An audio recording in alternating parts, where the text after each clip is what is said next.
Good morning, dear students. My name is Жанабилова and I'm an English teacher at Nazarbayev Intellectual School of Physics and Mathematics in Astana.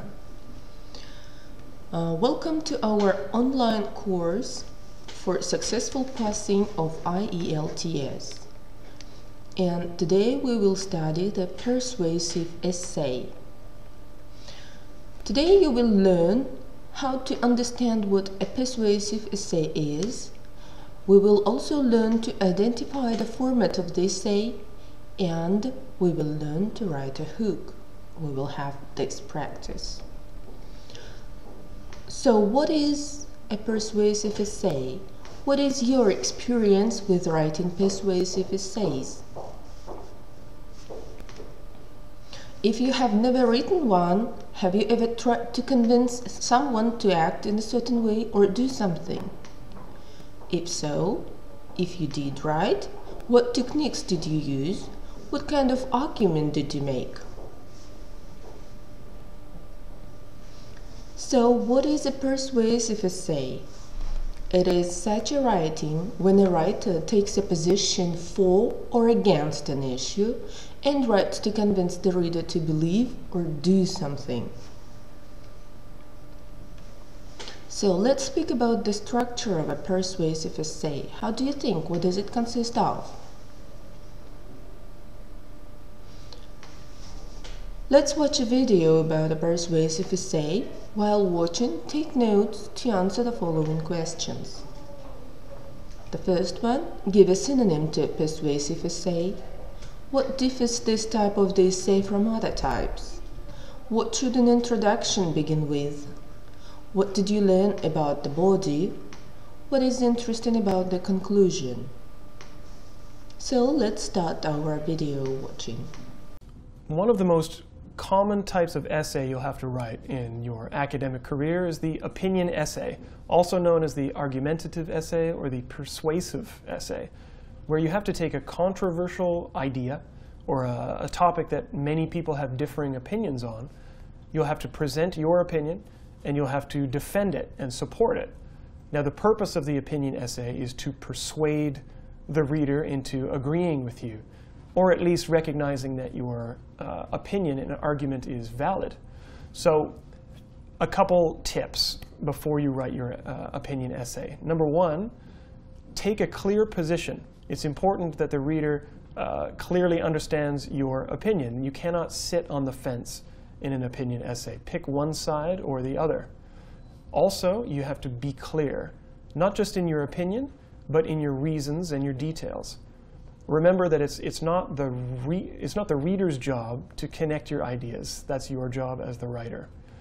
And third, you should consider your audience, meaning you think about, if you're trying to persuade someone, who is it that you are trying to persuade? Who would disagree with you and why? If you consider the other side of the argument, your own defense will be much stronger. Now, once you've decided or considered those things, it's time to write your essay. Now, an opinion essay follows the basic structure. It has three parts: the introduction, the body, and the conclusion. Now, like all essays, the introductory paragraph would start with a hook, meaning a sentence that's engaging to get the reader's attention and to introduce the topic in an interesting way. You have the background information, which would give a little bit of information about the topic in order that the reader can understand why it's controversial or why it's important. And then, of course, the most important sentence in your essay is the thesis statement, which is the last sentence of your introductory paragraph. Now, in an opinion essay, your thesis statement will be your opinion. In this case, my example thesis statement is, professional athletes who are caught taking performance-enhancing drugs should be banned from the sport for life. Now, this is a good thesis statement because it's clear and I have taken a definite position. And now it's time for me to support my opinion. Now, in the body, it can be one paragraph or three or however many you need in order to fully support your opinion and meet the requirements of your class. Now, the body paragraph should support your opinion with both reasons and details. To have a strong argument, you probably want at least 3 good reasons. If you can't think of 3 reasons to support your opinion, you may have a weak argument. Now, once you've given a reason, for example, a strict lifetime ban could protect other athletes from the temptation to use drugs. You may want to add some detail to fully explain what you mean. Now, if athletes are aware of the punishment, of a severe punishment, they will be less likely to be tempted by these performance-enhancing drugs like steroids. Now, once you have presented your argument with reasons and details, it's time for you to introduce something called the counter-argument. Now, the counter-argument means the opposing view, or the view of a person who would disagree with your opinion. Now, you may ask why you would include the counter-argument in your essay, but remember that you want the reader to recognize that you have seen both sides of the argument, you've considered both sides, and you've made a decision. So it's important to include both sides. For example, in this case, I've said, some might argue that this punishment is too severe. If you take away the person's ability to play the sport, you take away their lifelong dream. Now, this is the counter-argument. And once you've presented that, it's time for you to answer it and explain why your opinion is stronger. Now, there are 2 ways to respond to the counter-argument. You can refute or concede. Refute means that you are saying the counter-argument is wrong, that you disagree. To concede means you're saying yes, but. So you're recognizing that the counter-argument is a good point, but that your opinion is stronger. Now, in this case, my refutation is, however, it is the athletes taking these drugs who are the ones robbing other athletes of opportunity and dreams. Now, once you've established the counter-argument and the response, you can move on to your concluding paragraph. In the conclusion, like all basic essays, you want to restate the thesis, paraphrase it, you summarize your main points, and then you want to end your concluding paragraph with a strong statement. Remember that just like the hook, you're grabbing the reader's attention, in the conclusion, you want to leave the reader with a lasting impression.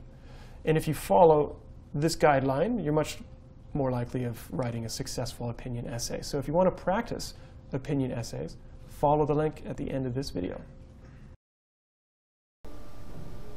Okay guys, you have watched the video. What did you learn from it? Discuss with your partner.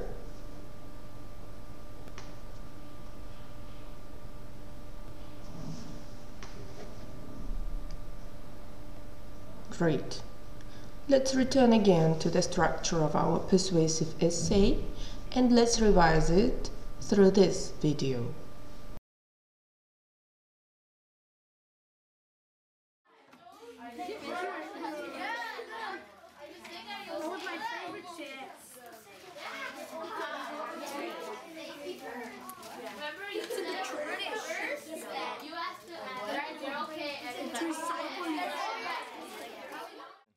One, 2, and 3.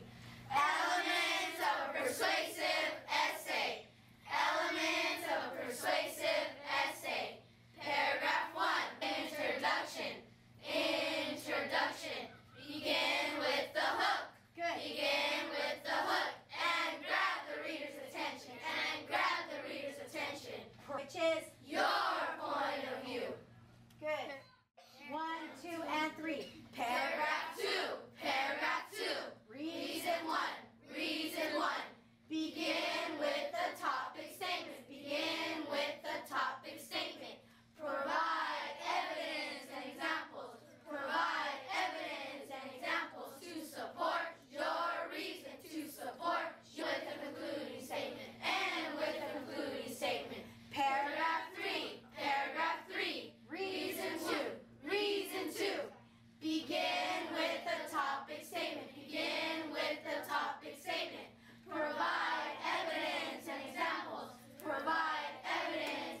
So we found out that any persuasive essay begins with a hook. What is a hook in a persuasive essay? You are quite right. It is the thing that is intended to grab the reader's attention.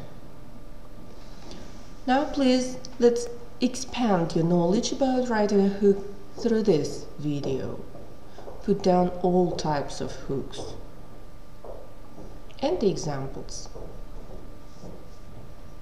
if necessary.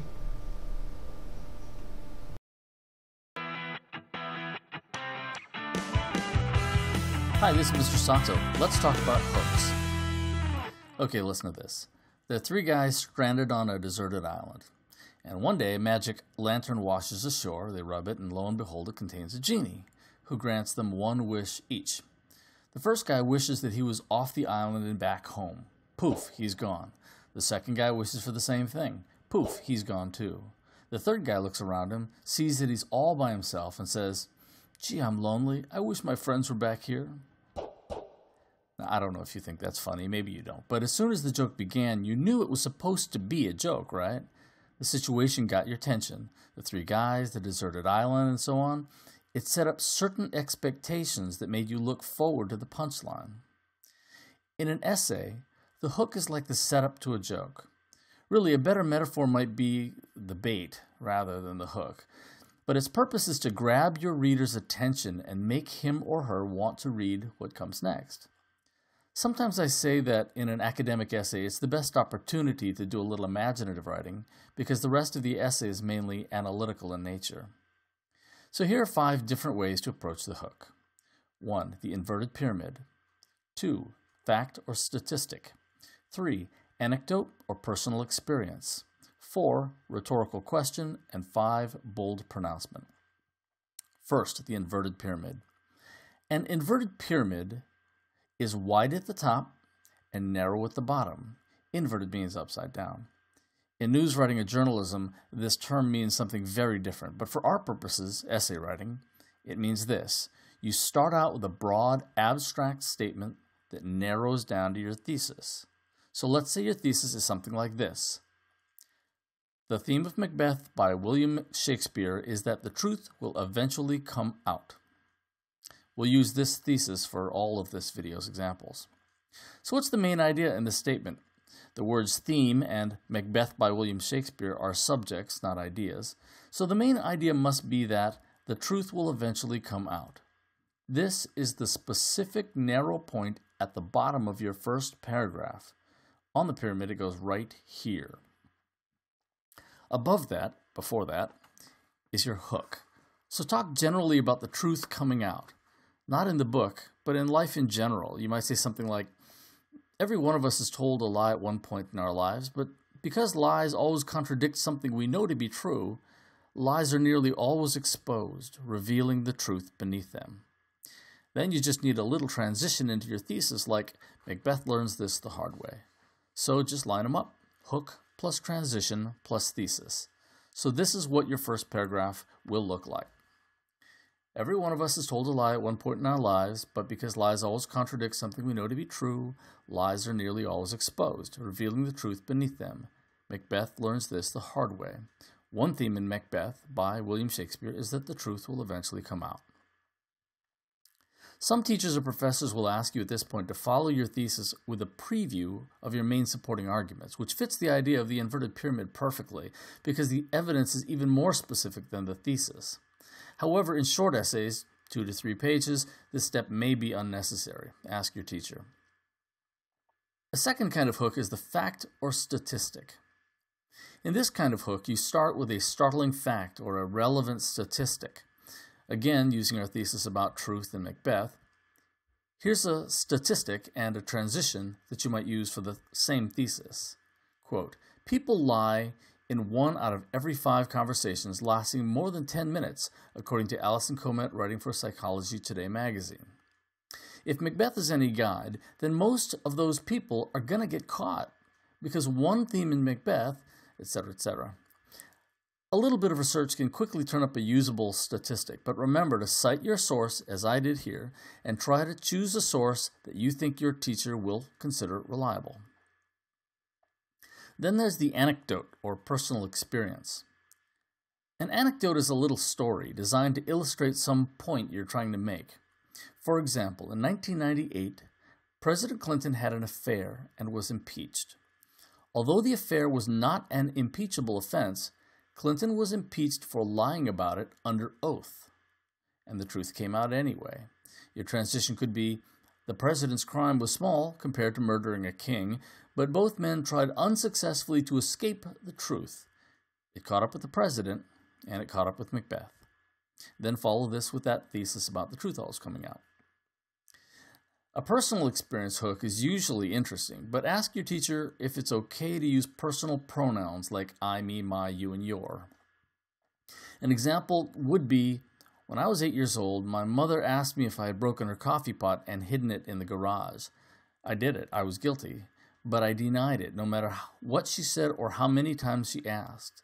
It wasn't until I was older that I realized how obvious my guilt was, and that with each repetition of my lie, I was only breaking her trust in me into more pieces than I had broken that coffee pot.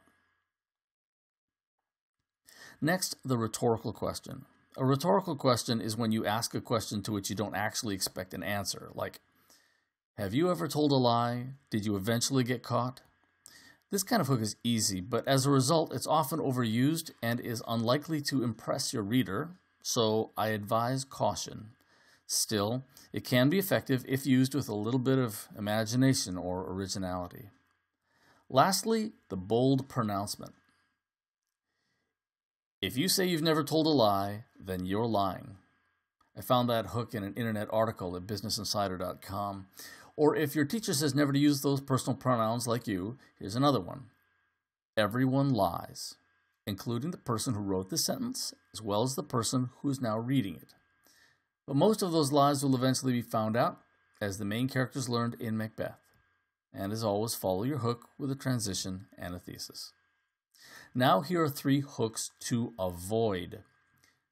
Okay, there's nothing inherently wrong with the first 2, but they're so boring and overused that you should avoid them like a kid with a stomach flu. The first is the dictionary quote.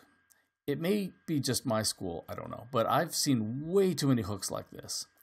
Quote, Webster's dictionary defines truth as the state of being the case, factual, the body of real things, events, and facts. Unquote. Like the rhetorical question, this could be used imaginatively, but the dictionary definition hooks that I've seen are almost always lazy and unoriginal. Do not use these. In the same vein, the Googled quote is usually copied and pasted without any real thought. If you tell the truth, you never have to remember anything. Mark Twain said that. Now, I agree. That's a great quote. But student writers rarely take the necessary second step of commenting on the quote with any sort of originality. And besides, like the dictionary quote, it's nearly always a bad idea to begin or end your essay with someone's words other than your own. Possibly the worst hook of all is the, I was thinking about what to write and came up with this. Anyone beginning his or her essay with this should be struck on the head repeatedly with his or her own computer.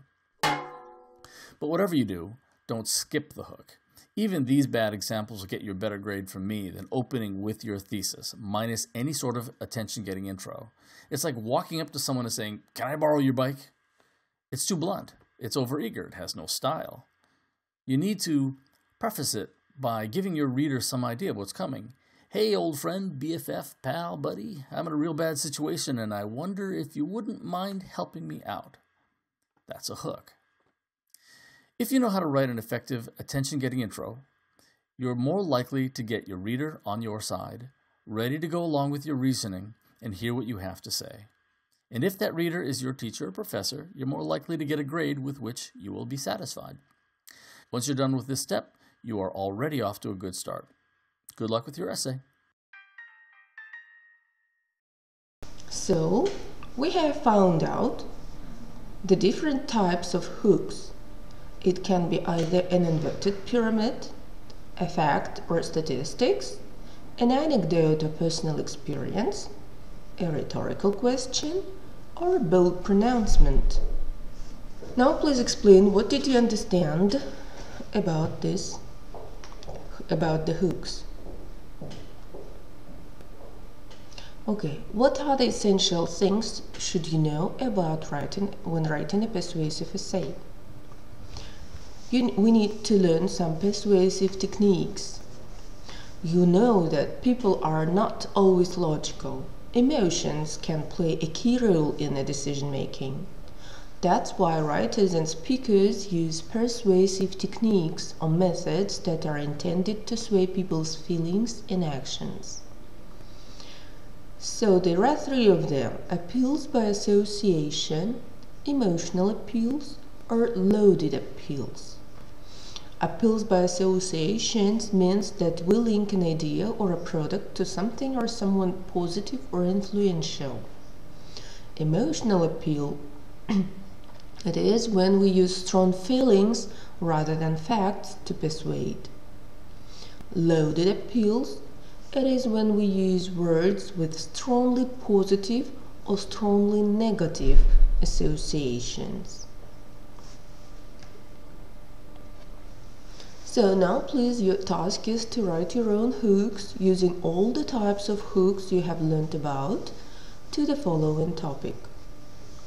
A day when everything went wrong.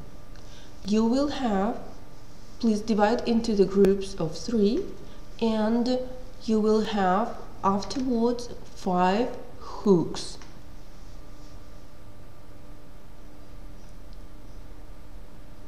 Write them on a sheet of paper and get ready to present them to each other.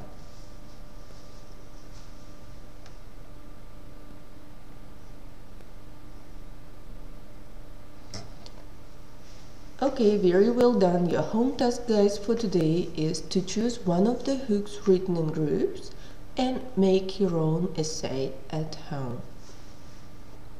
Here is a small checklist for writing a persuasive essay. So, you should think about an issue, topic, about a claim, support, about your audience, opposing viewpoints, and conclusion. So when writing an issue, ask yourself a question: are there multiple viewpoints surrounding this issue? When you are writing your claim, does this claim have a topic and opinion? Does the writer give reasons for making the claim? When you are writing support, what facts, statistics, examples, and personal experience have you used? Try to sound reasoning and relevant in details. Give evidence relevant, accurate, current, and typical. When you are thinking about audience, think to whom do these reasons, evidence, appeals, and examples seem to be targeted. Think if they are appropriate for the intended audience. When you are writing about opposing viewpoints, you should oppose viewpoints clearly, fairly, and completely, and also refuse opposing viewpoints with logic and relevant evidence. Also, when you write the conclusion, answer if the argument is effective. Thank you for the lesson. What interesting have you learned today and why? What didn't you like in the lesson and why? All the information you can find at moodle.nis.edu.kz. Thank you. Goodbye.